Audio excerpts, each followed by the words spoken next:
Speaking of mountains, a mountain was climbed last night in Crestview. I did the game. Rebels knocked off Waterloo, and joining us on the MPVivo Heating and Air Conditioning Hotline, the head basketball coach of the Crestview Rebels girls basketball team, Coach Blatch. How are you today, sir?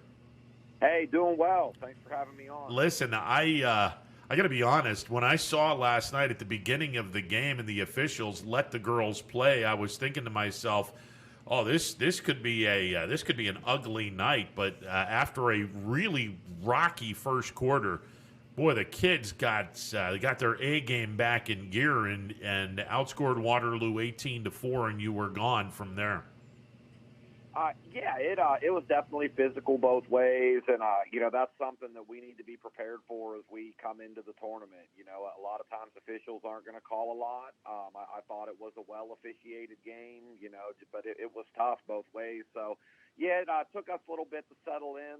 We didn't play very well offensively early in the game, but once we got going, we were able to make a push, and the big thing, like it has all year, is our defense helped us stay in things when we weren't shooting it real well early on. So I thought we defended really well last night. Coach, your team is no stranger to physical games, but how important is it to open a tournament with an opponent like that that's going to push you around a little bit, going to wake you up, and going to really get you ready for the physical play you're going to see later on in the bracket? Yeah, I thought that was actually a great opening game for us. We knew coming in, honestly, the day that the bracket came out, when we found out that we had Waterloo, I knew immediately that was going to be a battle. They're physical, they're tough, they're very well coached. I've got a lot of positive things to say about that program, and so there was. I don't care what the seeds were. We knew that was not going to be an easy game at all. And we do have a physical team. We have good size. We have a lot of tough kids. And I think having to struggle a little bit, it would have been nice if we would have come out and shot it better and really executed a little bit better. But on the flip side, I do think moving forward, we got some of those postseason jitters out. We're a pretty experienced team, but still a lot of these girls have not played big tournament minutes before, prior to last night. So I think that's going to be good for us to have had to make some plays down the stretch to pull away, and hopefully that'll help us moving forward.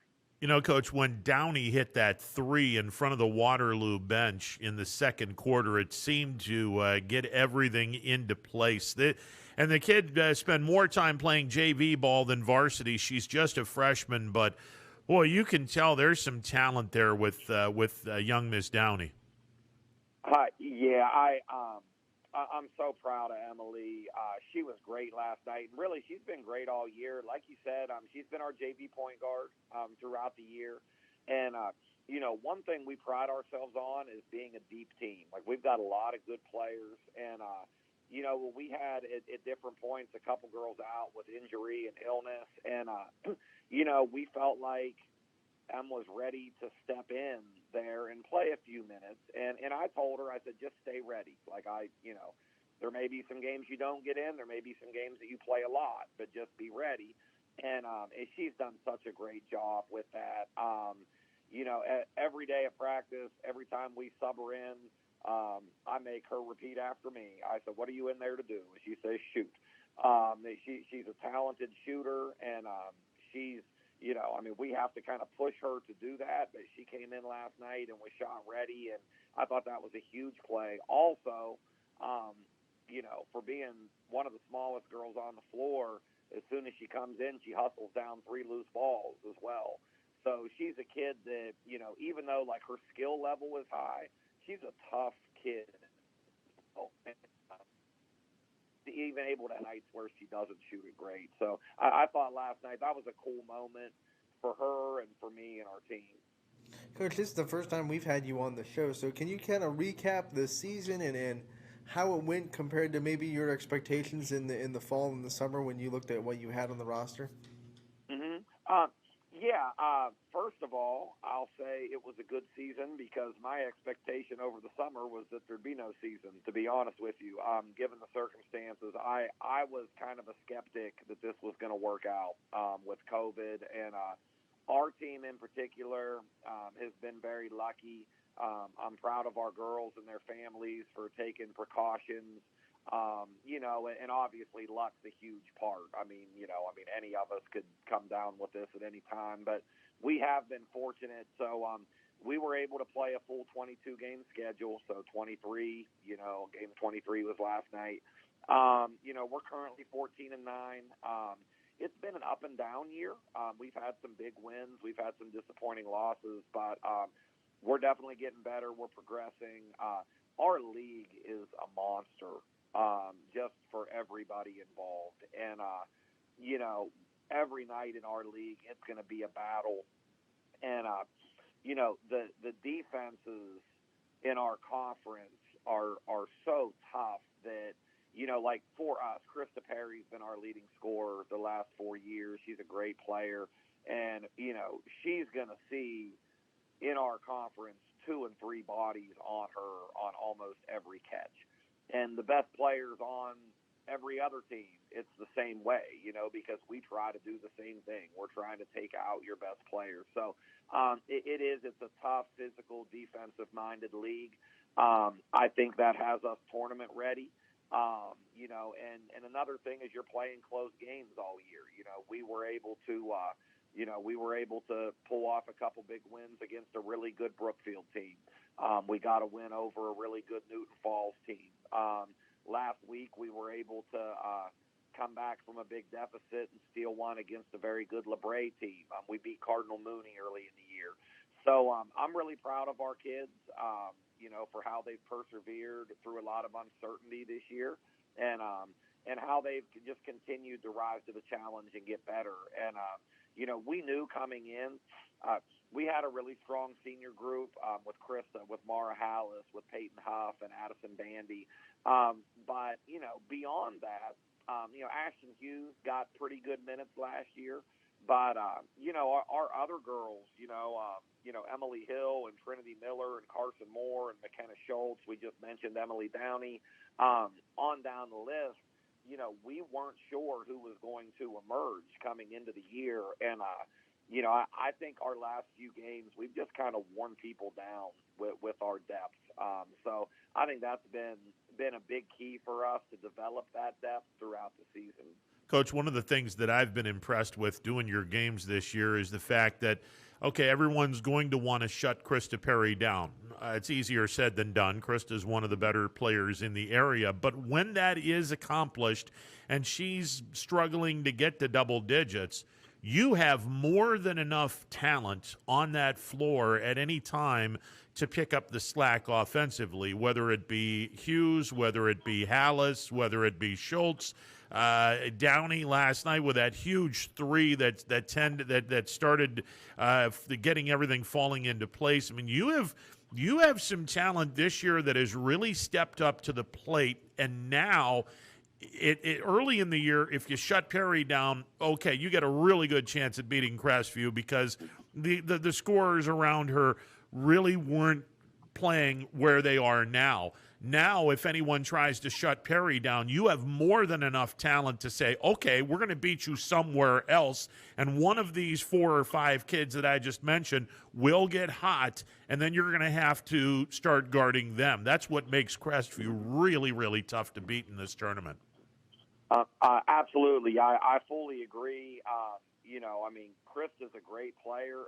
She's also a very unselfish player, that's not afraid to give the ball up. Sometimes we kind of wish she'd be a little bit more selfish at times, but we believe very strongly in everybody that we have out there. And I think you mentioned, Mara and Peyton, Mara Hallis and Peyton Hoff, like the impact that those two have. You look at the statistics, and I don't know what they're averaging. I mean, it's not a ton. Like, they're not going to jump off the page at you, but their value is tremendous. They're capable scorers. Peyton's been shooting the ball a lot better as the year's gone on. Mara's extremely dangerous. led a huge rally against LaBrae with 3 threes and some other great plays down the stretch. So those two have continued to step up. And then like we said, I mean, Mckenna Schultz was a girl that really for most of the year was number 9 in the rotation, was maybe playing 2 or 3 minutes a game. I mean, she's been starting and finishing some huge games down the stretch for us. It's just continued to get better. Another girl is Emily Hill. Em's kind of had an up and down season due to injuries. But she's a kid that I was glad got out in transition a couple times last night, got herself to the foul line. She hurt her ankle and missed 5 or 6 games, and we weren't sure if she was going to be able to come back. Getting her back in the lineup, I think, is huge for us. And as she gets more comfortable again, she's a really dangerous player. And I'm not sure she realizes how talented she is. But we're confident with whoever we put out there. We think we have really strong depth. And what's been kind of fun for me as a coach, over the last 5, 6, 7 games, we've been starting different groups. We've been closing with different groups. Like, we're subbing a lot early, and basically whoever steps up on a given night, we might extend, depending on what that matchup is. So, I don't know who's going to be on the floor late in games sometimes, but we feel like whoever's out there, we've got a lot of confidence in that they're going to be able to get the job done. I had a chance to talk to Krista Perry this week, and that's a girl that has had to really step up her leadership a little bit this year. You guys lost a really strong core of leaders last season. Talk about what you've seen from her off the court and in her leadership capabilities and how they've grown so much from last year to this year. Yeah, Krista, she's continued to develop. She's naturally a quiet kid. Very, very high character person. Great kid to be around and to work with. But she's in a weird spot because honestly, she's been our best player since her freshman year, and and a lot of times, you expect your best player. Normally, your best player is a junior or a senior, and you have some leadership responsibilities there. And I think at first, early on, understandably so, she shied away from that a little bit. She's always done it by example. She's an extremely hard worker. She's going to practice hard. She's going to lift hard in the weight room. She's going to put in extra work. So she's always had that. But I do think this year in particular, she stepped up her vocal leadership as well. She's been a positive force in the locker room, in the huddle, at practice. And we want our girls to speak up, when they see something. We definitely want that ownership. So, like, one thing that we'll do, and I think a lot of times she takes a leadership role in it, is every halftime, whether things are going well or things are going poorly, the coaches are going to huddle up, and then we ask the girls in the locker room, by the time the coaches get in the locker room, discuss things and have on the board 2 positives and 2 things that we need to work on. And then we always start with what they see, and a lot of times what they see aligns with what we see, but sometimes we're seeing things differently. And, so that kind of sparks a good conversation. And, Krista during those moments is usually very vocal, and, and she'll kind of speak up for herself and for the team, what they see going on, and we go from there. But, again, she's such a good kid, and, has had a tremendous high school career, and, when it's time, when she makes the choice to move on to the next level, I'm sure she's going to have a tremendous career there as well. Aaron Blatch, the head basketball coach of the Crestview Lady Rebels, joining us on the MP Vivo Heating and Air Conditioning Hotline.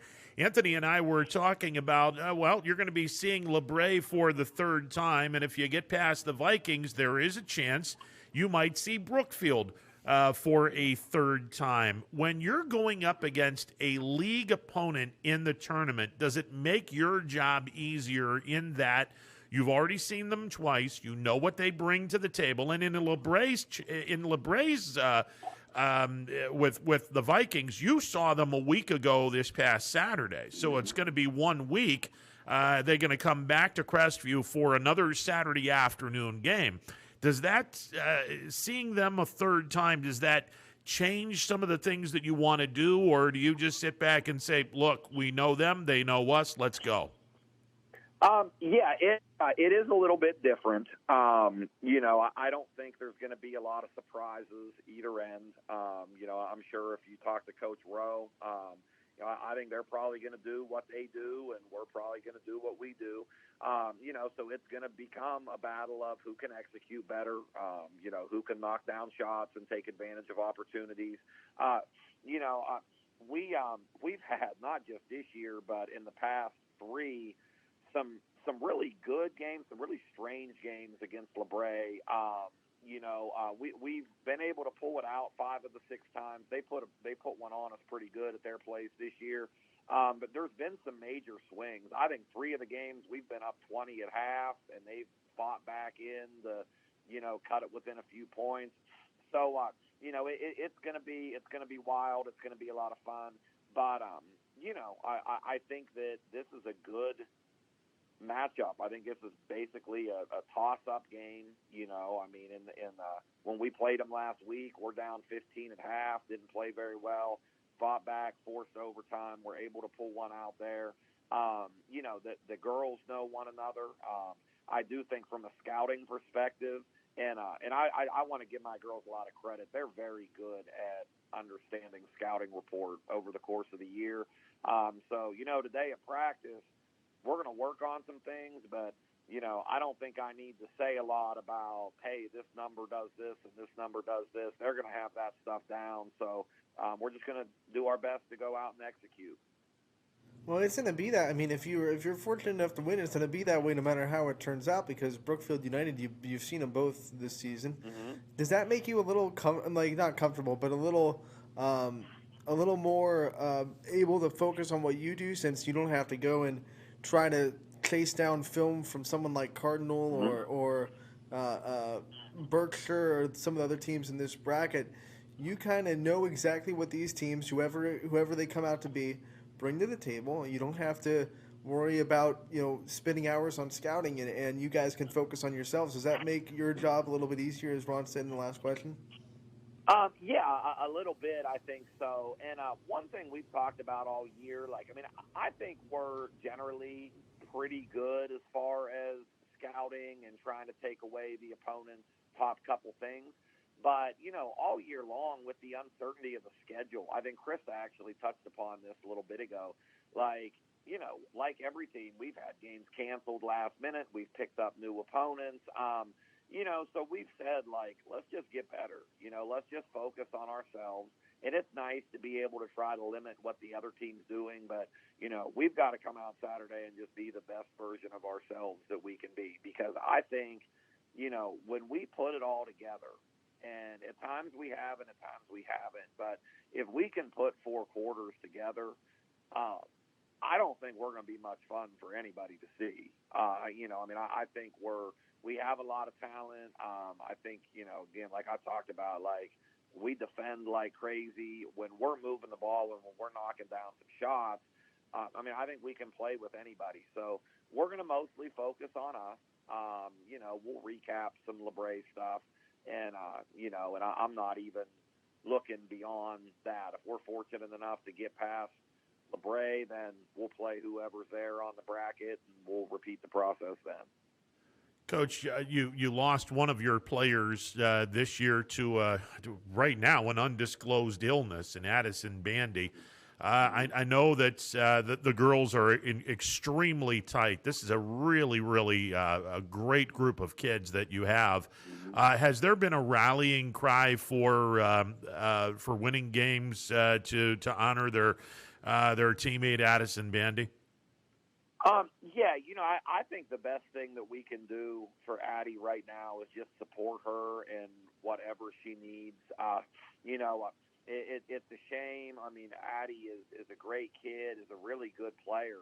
She's been a 3-year varsity player for us, and has really been a crucial part of our team. And she's had some medical issues they're trying to get straightened out. I think first and foremost, just getting her back getting her health back outside of basketball, is the first priority for her and for us.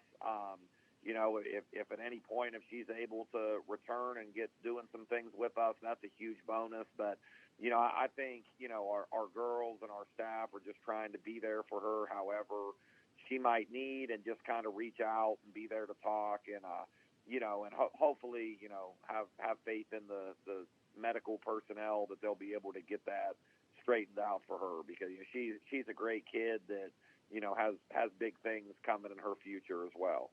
Coach, you went to the district championship last year. How much does that experience help not just the players but the coaching staff to understand what the standard is and understand how to get there, and then not let the lights get too big the second time around and get back to that goal?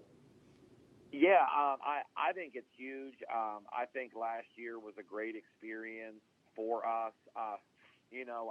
We had a first-round bye last year, and, then in the sectional final, we were able to get past, I think, an 18-win Rootstown team, had a really solid team. And then, at